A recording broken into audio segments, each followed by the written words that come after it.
Hello and welcome to the Wolverton Workshop. In this video we will look at the fourth building I've completed for my N-Gauge layout, Wolverton North. Please stand back from the platform edge.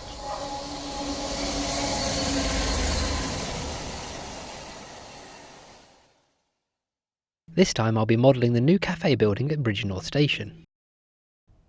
The real cafe building was constructed quite recently, being finished in 2019.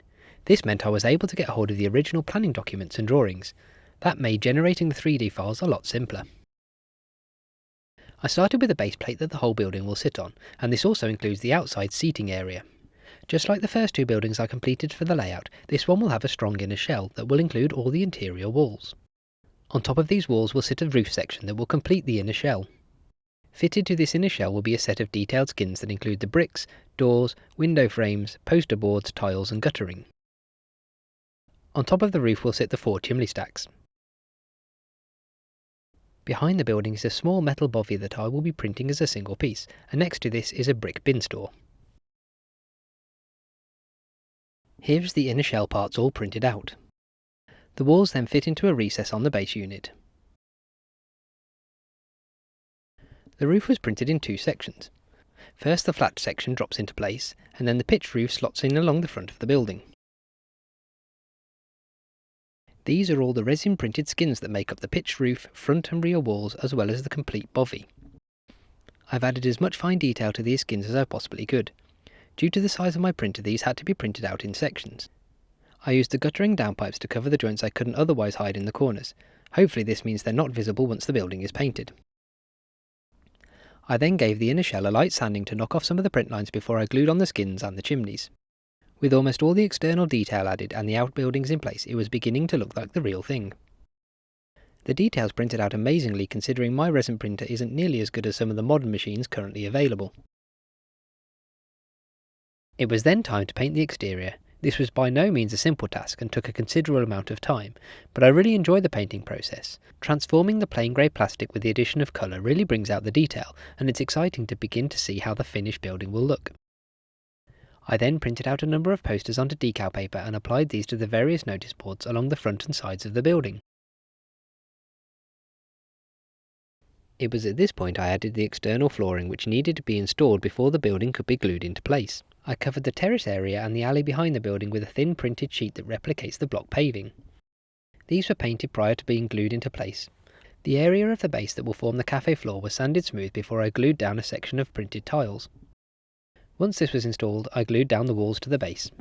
The glazing was then added to the windows and doors, most of which is frosted. To achieve this, I added some frosted vinyl to the acetate before I cut it to size.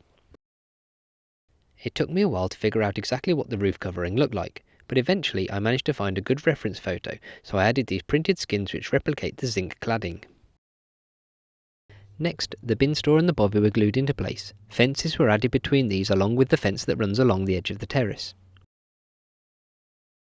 The only interior area that is visible from the outside is the cafe itself. The rest of the building, which is made up of kitchens, toilets and storerooms, either lack any windows or those that do have frosted glass in them. For this reason I won't be adding any interior details to these areas, but the cafe itself is something I wanted to try and replicate in as much detail as possible. I started by printing out the cafe walls onto photo paper. This was a lot easier than trying to smooth out the print lines and paint the inner shell directly. I wasn't happy with the finish around the doors or the windows, so I printed out some frames that helped to hide the raw edges of the paper. I also printed out this fireplace. An army of chairs and tables were printed out and painted, ready to fill the cafe. The chairs are truly tiny and presented a real challenge when it came to painting them. Just finding a way to hold them was hard enough. I also designed the sales counter and the area behind this, which was painted before it was installed. I carefully glued each table and chair into place, and eventually the cafe area was complete. All that remained now was to add the lighting. I added lights to various rooms inside the building, even those without any internal detail such as the toilets, because the light would still be visible through their frosted glass windows. The external wall-mounted lamps were a real challenge. I looked around for something off the shelf that could be used for these, but nothing available looked anything like the real thing. As the lamppost from my Loughborough building came out better than I expected, I decided to try and make my own version of these lamps too. First I designed and printed out the main body of the lamp. I then carefully glued on a tiny surface mount LED and did my best to hide the wires along the bracket. I ran the cables from all the LEDs into one of the inner rooms where it passes down through the base, where the lighting control board will be located. And here is the finished cafe building ready to sit on my version of Bridgnorth Station.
The next building project I am looking to take on will be to produce several of the smaller platform details at Wolverton Station.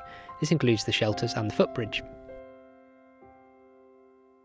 And that's it for this video, so until next time, thanks for watching.